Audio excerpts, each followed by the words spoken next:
Hi guys, welcome back to the podcast. It's episode number 25 of Adapting to Change. I'm joined once again by returning co-host Paul. Paul, how are you? Very well. Alex, yourself, how are you diddling? Not too bad, mate, not too bad. Glad to have you back. Thank you. And we are joined, I'm very pleased to welcome Carol Halford from the Greater Manchester Good Employment Charter. Carol, good afternoon, how are you?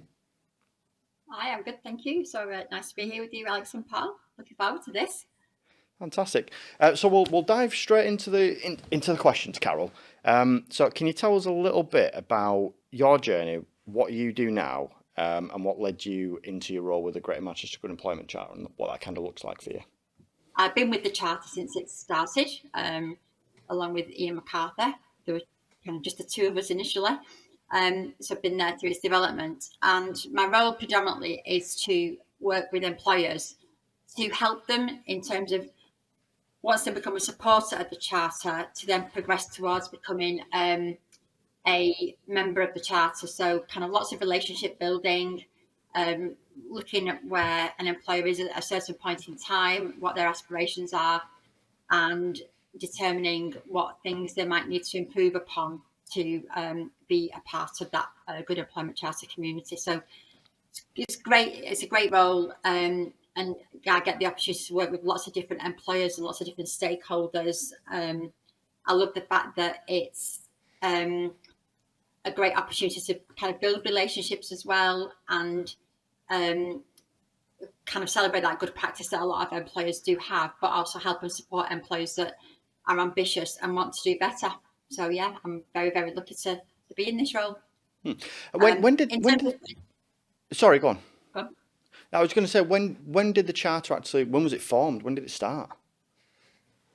So it goes back to 2017, really, when Andy Burnham was first running to become Mayor of Greater Manchester. And in his manifesto, he had stated in there that he wanted a charter for Greater Manchester to look at good employment, to try and address some of the areas that weren't performing particularly well in the Greater Manchester economy, like the numbers of people that were in jobs that were insecure, or that there was no flexibility offered within roles, and that kind of leads to a lack of diversity. It precludes people from entering the labour market. Also, there's a big rise at that point, you might recall. It was kind of like the Uber drivers, etc., the gig economy. So, there were lots of people on 0 hours contracts as well. So Andy recognised that and wanted to, if he was successful in becoming mayor, wanted to address that by developing the framework or some sort of a charter that would help to elevate good employment practice. And then obviously he was elected, became mayor, and then out of a 2-year consultation, the backbone of the charter was then developed, and that was launched in 2019.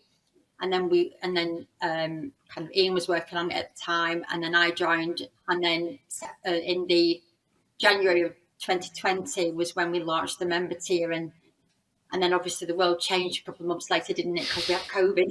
So if ever there was a time, but it came in. Actually, the charter came into, it was really relevant, and I think because it did bring a lot of people together. I think it really helped to develop a sense of place for Greater Manchester. Lots of employers that didn't really know what to do, how to manage the situation, and it helped us to create a real community. So it's been going just over 5 years now in terms of implementation. It only seems like it was 5 minutes ago. Yeah, no, time flies fast. My next question was going to be, so I'm going to reframe it because you've kind of already answered it a little bit. But it was going to be, what kind of personal and professional values drew you to the Charter? But I suppose I'd reframe it to, what continues to keep you there at the Charter? So I think in terms of the Charter itself, when I first appealed for the job, what it was all about appealed to me, because what it was aspiring to do was something that I was probably in need of, in terms of having the characteristics of it in a job for myself, because of things that were happening in my life at the time. So I wanted a job. I wanted to move from, prior to this role, I was in a job where I was chief executive of a a training company delivering apprenticeships, etc. And then we closed that. And I've always kind of, in roles that I've had in the past, been close to kind of policy, and I've been involved with employers kind of all the way through my career as well. I've worked in post-16 education before, so I've had that link with employers. I've always been looking at learning and people growing, and looking at good places for people to work as well. And so when I saw this role, it really resonated with me, because I thought this is about making sure people have a good experience in their work life.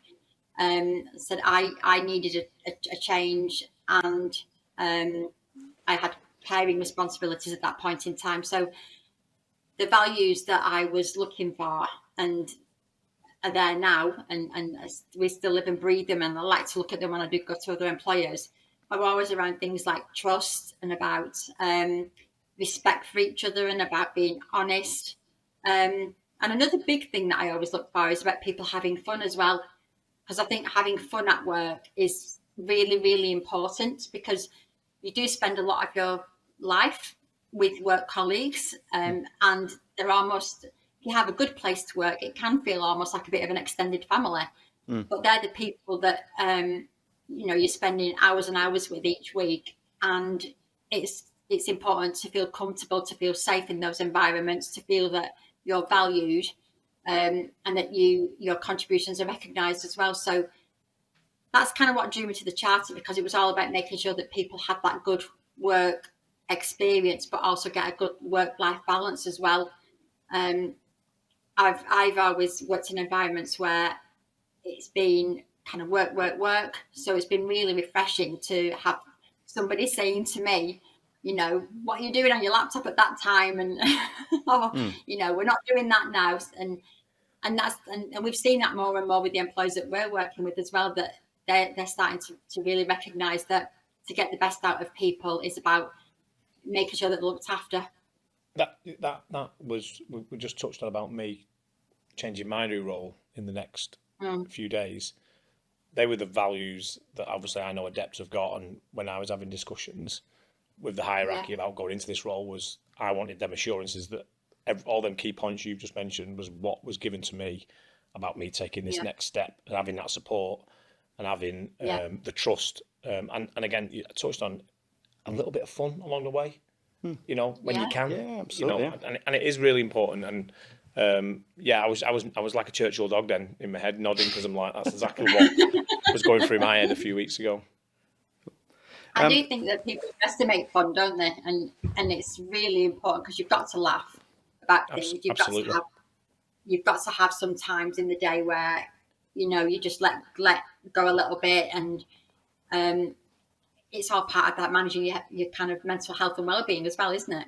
Yeah. Absolutely, yeah. So in terms of like the support that the charter gives to businesses once you're onboarded as a member, what support does the charter give to like sort of like SMEs, or maybe even like medium-sized businesses to improve employment practices? Do you do like workshops? Do you give advice? What kind of stuff do you offer? Yeah, so in the first stage, an employer would sign up as a supporter. That's the entry tier.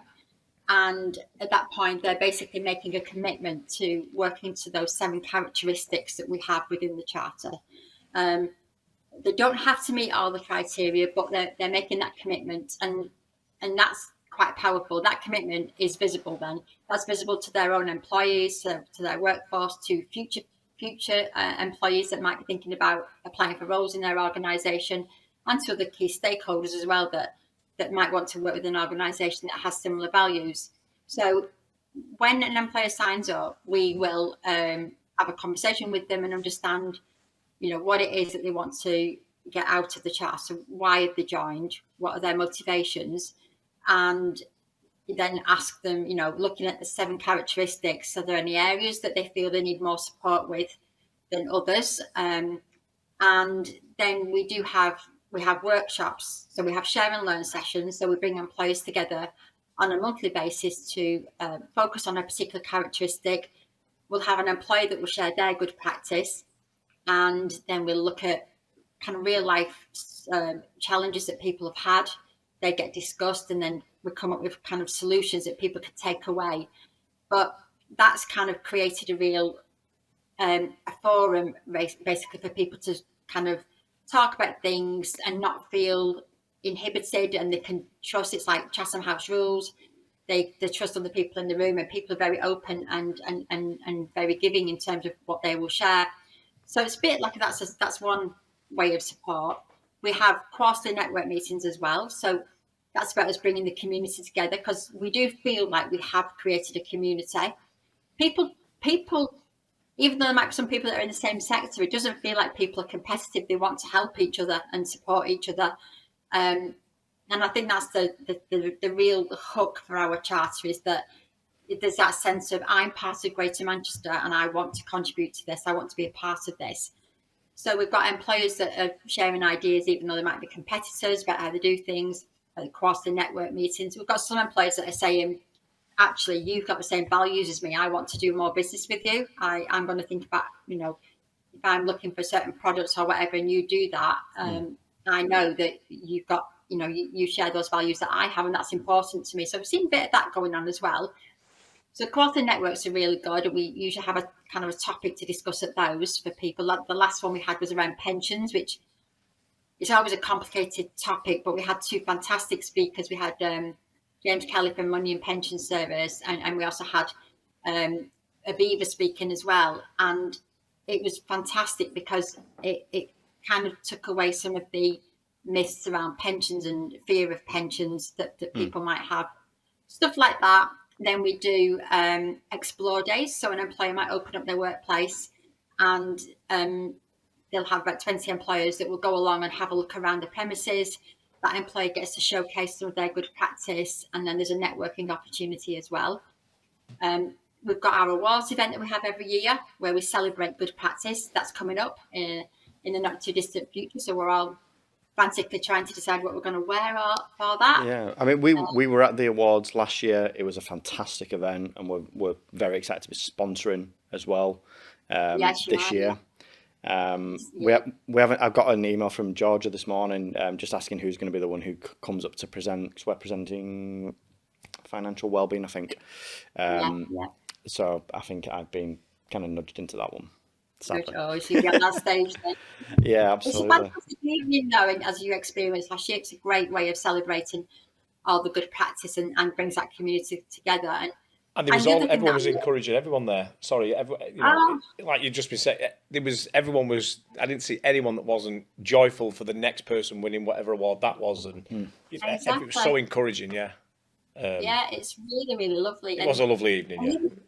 Yeah, and the other thing that I love is that we have, if an employer says to us, do you know what, we really want to look at introducing a 4-day working week, for example, but we have no idea how to do it. Have you got anybody that's done it successfully and that might be able to talk to us about how they went about it? What were the pitfalls? What were the solutions? And we facilitate conversations like that between employers as well. And that's great. And we've got employers that are forging relationships between themselves now outside of our network. So we are really, really pleased about all of that. And I think that the community just grows from strength to strength, especially when there are lots of challenges in the employment world now. So it's good that people can come together and support each other in a non-threatening way. Absolutely, yeah. I mean, that's a really good point, Carol. I think that obviously businesses are facing a lot of challenges when they're trying to improve employment standards. What are the most common ones that you're seeing through the charter? That are the most common challenges for businesses to get to the standards that they want to get to? Yeah. So within the charter, there's two main binary characteristics that people have to meet, or criteria that people have to meet to become a member. One of them is paying the real living wage, and the other one is paying sick pay from day one of absence. And those two are probably the more challenging ones for employers, because obviously, they're what would be considered to be costly as well. But what we do find is that kind of once people sit down and they look at the kind of the national minimum wage and then the real living wage and the difference, it's not that great a difference, because they're catching up to each other now. But I think the plus side is that an employer, if they can pay the real living wage, it'll eventually probably save them costs in terms of staff turnover, about having to recruit again and to train somebody again, because those people are happy to stay there because they know they're getting a decent wage. So, so people sometimes look at the benefits first of all without considering actually what will be the benefits of doing this and how will it help my business. And we've got to a point now, we've got quite a few businesses that can give tangible evidence as to how it's helped them to improve like productivity, retention, staff loyalty, all of those things that you would expect from a good employer. The sick pay one is another similar thing as well. People bulk a bit of that at first thinking, gosh, that's going to cost me a fortune, or people are going to take advantage of it, and they don't. In most instances, sickness rates have gone down for those employers that have implemented it. Yeah, I was going to say, we've talked about it on a previous podcast. So Nick, we've obviously adopted that, the sick pay from day one, and Nick took the potential figures of what that could cost to the board, and there was quite a lot of nervousness. And then we found when we introduced it that sickness, like you've just said, went down. Yeah. And now we're paying a real living wage across the board. Retention's gone up. Yeah. It's I mean, how many security companies are offering both of those? Free. I know. Free. I think Nick put a post out on LinkedIn recently, and he tagged the other two companies that are doing it. I think it's got a bit of traction actually online, but yeah, I think it shows again, like you say, retention. People aren't taking the mick with the sick pay from day one. Yeah. Because they're being given those. Yeah. The tools, basically. Yeah. Yeah. It's not a luxury. It's a fundamental right, as Nick said recently. It is, and it takes a lot of pressure off people as well, because they're not feeling like they have to go to work when they're genuinely poorly. And then they make other people ill as well if they've got a cold or a bad cold or something. But I think it's peace of mind for people to know that if they're not feeling too great, that they've got that backup there, that they can be poorly. It's about culture, isn't it? It links into culture and trust 100%. as well. 100%. And so you'll find that when you do things like that helps with that better culture, and ultimately leads to it being a nice place to work, and that helps with reputation as well, doesn't it? Because if you've got your staff talking about how great a place it is to work, then you'll have other people saying, I really want to get a job there, or other people saying, I want to work with that organisation because they look after their staff. And they're the sort of things that we see happening. And I think it's great that that you've done that as well for your sector, because you are a role model now in your sector. And as you know, we often come to you as a role model. Absolutely. I mean, because sadly, security cleaning is seen as low paid, low skilled. Generally, would be as a stereotype of the industry. And hopefully, there's companies like ourselves that are trying to buck that trend and get the word trying out. to steer it off into a better path. Yeah, absolutely. Yeah, and see it as a career rather than just like a job that you just kind of jump from pillar to post every now and again. I mean, have you seen any real kind of success stories with companies that have kind of joined and they were maybe at a level, and then you've kind of seen them fly off into the stratosphere and become really more successful? Yeah, I mean, apart from us, obviously. I was just going to say, adult sales. Yeah, you are a prime example. And there's lots of others as well that are saying that they can see the tangible benefits from it. So they won't mind me saying, but Wigan League College, they've been involved from early days, and they now believe that they are within their sector, they're an employer of choice. They've seen that retention has improved significantly, that employee engagement, participation rates have risen rapidly as well. So they're getting kind of more feedback and they're acting upon that feedback as well. And, things like productivity are improving as well. So that's been a really good example in a sector that's also difficult. And I think the other one that we kind of should be proud of in terms of a GM accomplishment is the B network. The fact that we've got the bus companies that have all engaged, that are all engaged with the franchise as part of the B network. They all had to become members of the charter as part of that kind of arrangement, and they have had to shift some of their employment practices. Obviously, they weren't being paid sick pay. I think we've got the only bus drivers in the country now that are being paid sick pay from day one. Wow! But I didn't realise that. But so people like Stagecoach aren't paying. Yeah. They weren't. They weren't. They aren't. They are now. They are doing it. Yeah. Wow. You know, all of the bus franchises that have all joined as part of the B network. And the Are fare's all, still quite low as well, isn't it? They've kept the bus fare quite low now. It's not. Is it still a maximum of £2 the travel? Yeah, something like that. So, and I think that's a real good example as well about collaboration as well. So not Absolutely. just collaboration between those bus companies now who are talking to each other about their employment practice as well and sharing things, but it's also about across Greater Manchester about different types of organisations trying to collectively work together as well. So, you know, we've done some work. We've worked with Transport for Greater Manchester because, you know, they are the contract holders, as it were. You know, so lots of partners that have got involved in it. So it kind of like the tendrils spread further and the impact spreads further as well. And you know, that's fantastic to see that we are part of a big change, a small part of a big change for Greater Manchester. What's the membership levels like now? What sort of numbers have you guys got, if you know off the top of your head? So yeah, so we've just been to our board. So I think now it's probably at 152, I think. Now I need to kind of do some maths, but we went to board last week, so we're in the thick of obviously just announcing our new members, and we've got a members launch next week because we always like to celebrate when we have new members. Absolutely. And we've got more and more employees that want to go through to that member tier as well. We just have to we only can take through about 12 each quarter because we're a small team, but also we want to keep it a robust process. We want it to have that credibility and to, you know, have that robust reputation as well as a process for employees to go through. And not just a little checkbox exercise. It's not a tick box exercise at all. When Nick was saying to me previously that it was a long, I mean, we joined a couple of years ago, but it was a long process, a tough process as well. I was just wondering, do you, I mean, please you don't have to name any names at all. If you don't want to talk about this, we'll chop it, it's fine. But have you ever had to revoke membership from anyone? Yes, we have. So we have revoked membership from an organisation. That was a decision that we had to take a recommendation to our board to remove it because they weren't adhering to the criteria, and the board without hesitation, if they're not meeting it, we have to remove it. So that's what happened.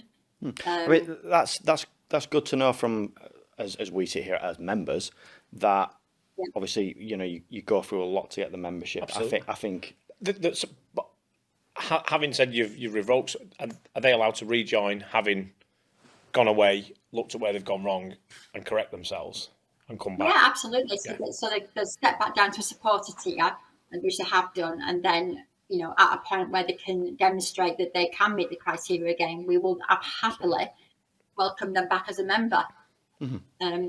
You know, but we have to maintain the standards that we have in that membership criteria, because otherwise it just wouldn't have credibility. Just dilutes it, doesn't it? Yeah. No, that's really good that it does, that you guys are really strict on the criteria, and that you kind of actively monitor that to make sure that the members are adhering to it, and they're not just using it as, right, we'll get all this stuff ready, we'll get the membership, and then we'll revert back to type and we'll go back to bad practices. It was really reassuring, really good to know.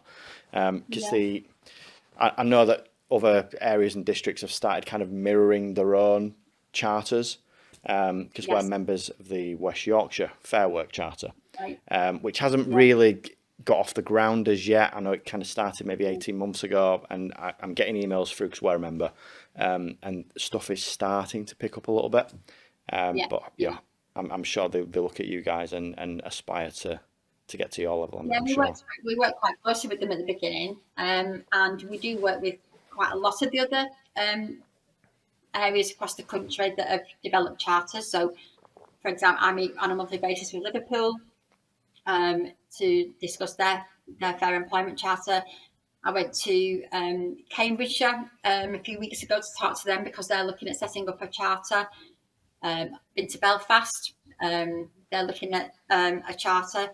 But Ian has also convened a group of all of the other charters across the kind of the UK So we get together on a monthly basis. So we've got people coming over, we've got people joining the call from kind of Edinburgh right down to Bristol. Wow. People in Belfast join it as well. So it's a really good chance for us all to kind of compare and share where we're up to, because there's lots of things that are developing now because of the Employment Rights Bill that was announced back end of last year. So we're all now thinking, okay, Employment Rights Bill is going to come in. A lot of what's in our charter is cited within that Employment Rights Bill. They've looked at it as a reference, which is fantastic, but obviously charters have to be ambitious. So we are going to have to look at stretch for ours, because we don't want it just to be mirroring legislation. We want it to have stretch to it. So Yeah. Carol, how amazing is that something that Greater Manchester has come up with, and Andy Burnham obviously has come up with it and rolled with it, and you've got all these different pockets around the country picking it up, going, we want to follow that, we want to do that. We met Andy last year with Luke. Luke grabbed all of him and grabbed a picture with him last year, which was I think Andy, in fairness, Andy was really good and was came over to him a couple of times that day, which was great. And you can see that Andy's really passionate about the charter. Is he still involved massively day to day? Does he still check in quite often? And we still have we still have kind of that link into Andy's office. We've got we work with, so John Rathwell from the Combined Authority is the chair on our board, and we work with Will as well, who's our link person between ourselves and the Combined Authority, in terms of making sure that the mayor's office is up to date with everything that we're doing. But Andy comes to our events when he can do as well. So the members, we've seen that, presentation, which is next week, Andy, he'll be coming to that, and so as and when his diary permits, he'll always make sure that he's there, and at key times of the year, he's always visible and very much involved. So like Good Employment Week, he'll be there, and things like Real Living Wage, when we're linking with the Real Living Wage campaign, is always there as well. And I think that the thing that we like about the work with Andy as well is that he links everything to other GM strategies. So the charter doesn't sit in isolation. It's part of kind of the wider portfolio of strategies across Greater Manchester that all talk to each other. And I think that's quite unique compared to other areas as well. I think it's good that we've got that connectivity between everything, and that breeds that collaboration as well.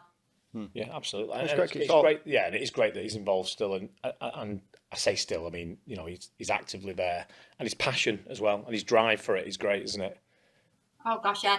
I mean, like I said about the B Network before, that's been a prime example of where he's been keen to make sure that the charter is featured quite heavily in that process, to make sure that while we're making such a significant change to that bus infrastructure, that transport infrastructure, in terms of all the changes that are happening to those workers' employment kind of conditions, that the charter is centred to that as well, and making sure that they all get a really good work experience out of it. So the work with the charter, you mentioned about like doing workshops and share and learn sessions. Is the majority of the stuff in person rather than hybrid, or do you have a mix, or how do you guys find it works best? Yeah, so quite a few of the events at the moment are in person, because people were requesting to have more in person things again. But we do things online as well. So we often have like meetings with employers. It might be an initial Teams meeting, but then we'll go and visit the employer. So it's a whole mix of whatever works best for the employer, to be honest. But yeah, we do have. We are finding that for the networking things that people are preferring in person again. Getting out and about. Yeah, no, I think the shifts kind of we had COVID, didn't we? And everything was online, and it's all now kind of moving a little bit more back in person, which is good. I think things like that as well, they do work better in person. Yeah, 100%. Because it's so easy just to kind of sit on a screen and just get distracted with your emails, get distracted with your phone, and not do much. So I think that's good that they are in person. Yeah. So I mean, how do you think? Would you say Greater Manchester with this charter is kind of the elite one in the country at the minute that other areas are aspiring to, or is there one ahead of you guys at the moment? So London started theirs before we did, but it's got a different focus. I think each of the charters that exist have got maybe slight nuances to them. I think ours is different in that we're lucky in that we've got a mayor who's very active in terms of linking it to other things across Greater Manchester. Mm-hmm. We're lucky because we've got a dedicated team that's working on the charter as well. And I think that's, because we've got those resources, we are able to kind of move forward probably more rapidly and perhaps be a bit more agile than other charters can be as well. I think we've got good governance structures as well in place, and so like our board are really supportive and help us in terms of that direction and making sure that we're still doing the right things and challenge us if we're if there's something that we need to discuss. So yeah, I think that we're probably I think we are probably a bit further ahead, but that's probably because we've been fortunate enough to have the infrastructure that we have and the people around us that we have as well. I think Andy's been a big key to our success, definitely.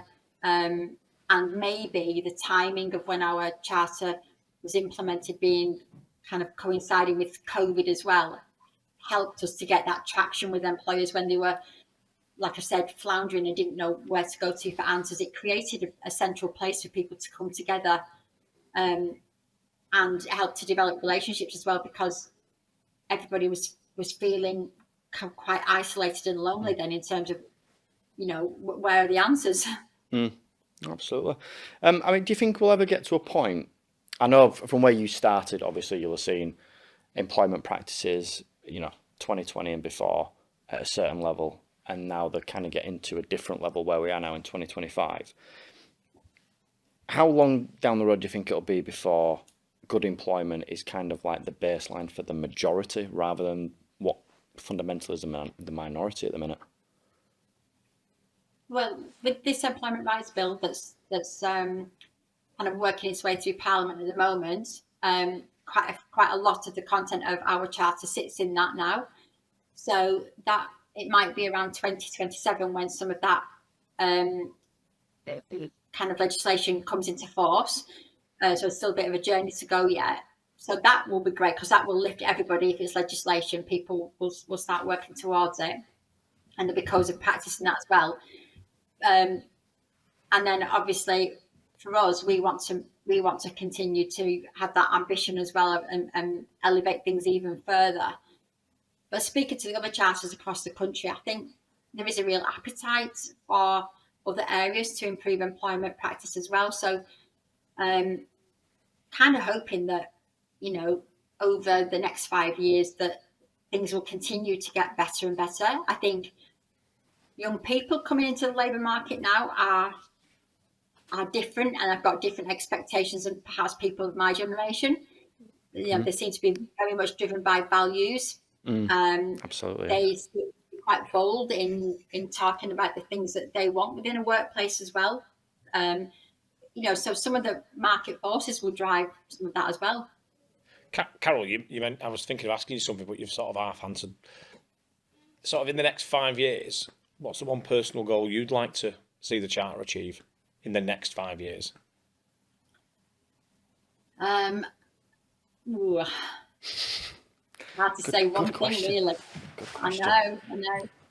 I think I would love it if we just continued to grow the community, but that within that 5 years we started to get some involvement from some of the more stubborn and more difficult sectors to engage. So like hospitality, retail, for example, where it's difficult for them because of other challenges.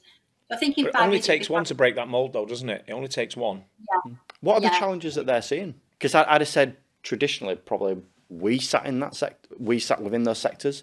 Yeah. Is it the same kind of thing? Yeah. I think, and like hospitality, I think they've got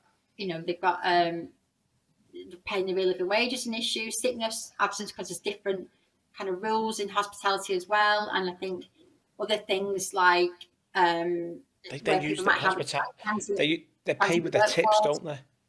Sorry, Carol. The hospitality. I've heard stories that people get the wage, but it's topped up via the tips at the end of the week. Which again, it's allowed in hospitality, but it's I always work.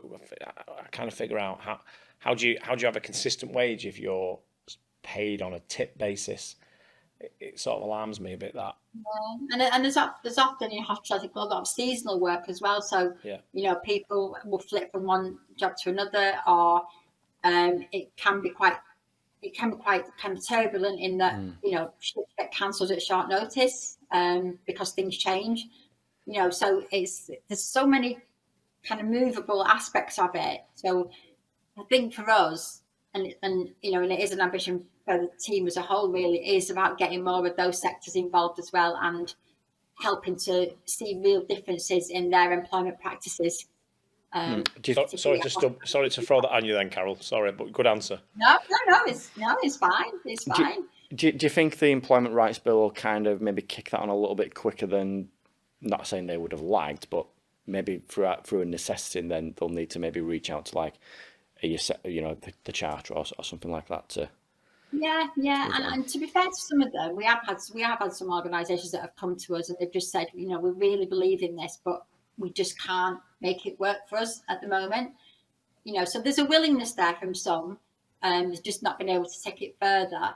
But I think that the Employment Rights Bill, will perhaps provide another focus then for them to say, actually, we need to revisit again and have a look at how we do this, because we're going to have to do this. But the good thing for them is that if they are engaged with us, they'll get support to help them as well along the way to meet those requirements. And they'll be, within a community that can help and support them as well. Interesting.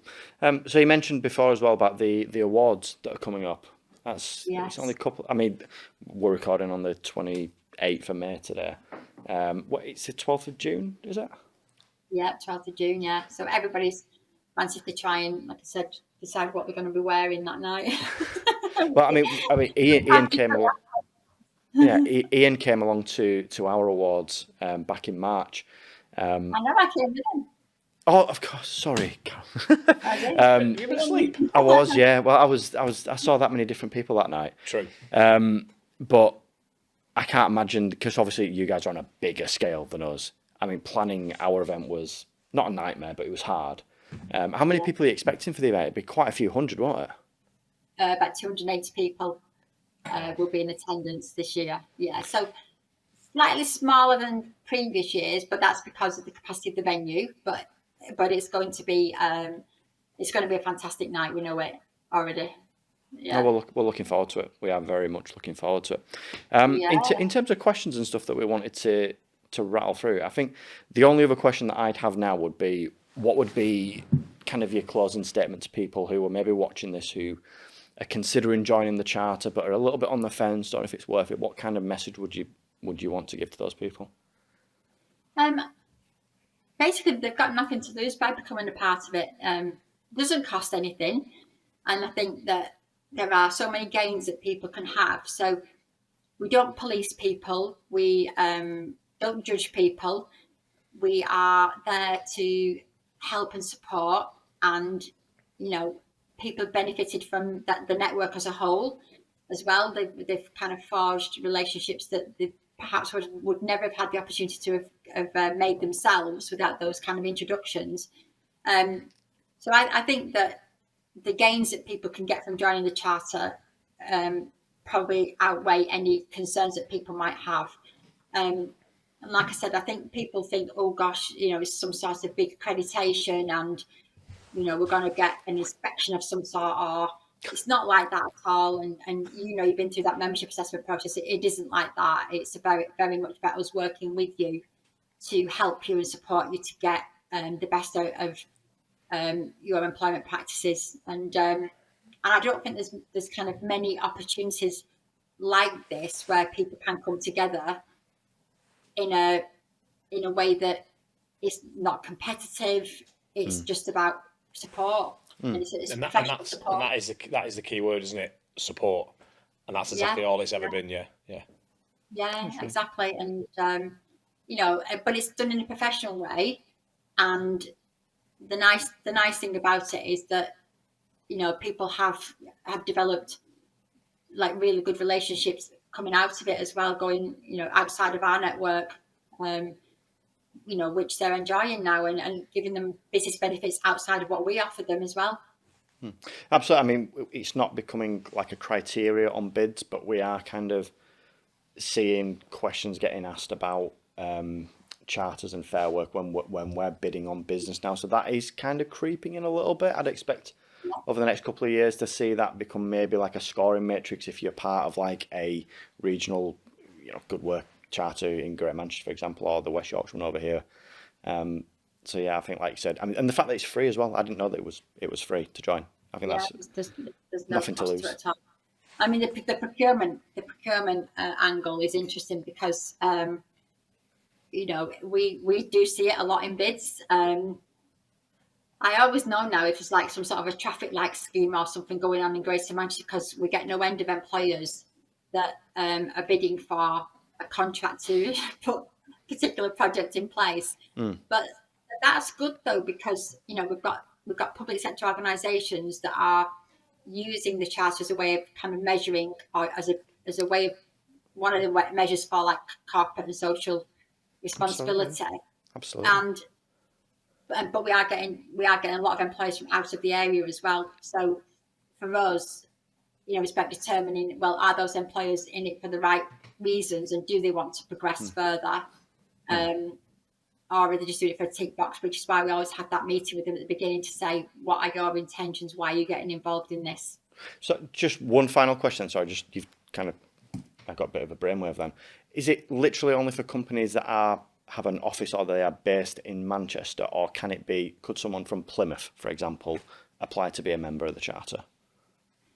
So if it's an employer, say in Plymouth, and they were... Sorry, that's a bit of an extreme example. I was going to say, you might as well just ask about the ROI. No, it's not. We get them from all over the place. But if they are looking to put in a tender, and if they won that tender, they have the intention then of setting up a base in Greater Manchester, then obviously we would kind of work with them, and we would accept them as a supporter. So for us, the key is finding out if they've been successful after a tender. Yeah, I'm guessing you take each case by case on its merit. Yeah, and we do have some employers that they might have a head office in London, for example, and then they've got like other branches that are in the Greater Manchester area as well. So we don't necessarily kind of preclude because their organisation might be outside of GM. If they've got employees that live in GM, then we're very interested because we want those employees to have a good experience. Fantastic. Right. I mean, I think that's all the questions I had, Paul. Anything else you want to ask? No.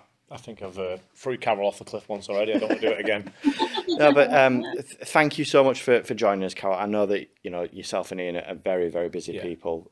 So for giving us your time, it's very much appreciated. We're more than happy to be advocates for the charter. We think it's absolutely. a super. I'm looking forward to seeing you guys in a few weeks' time. Yeah, we'll be there. We'll look forward to seeing you at the awards. We'll be there. Again, just thank you for joining us, and we'll close the episode there.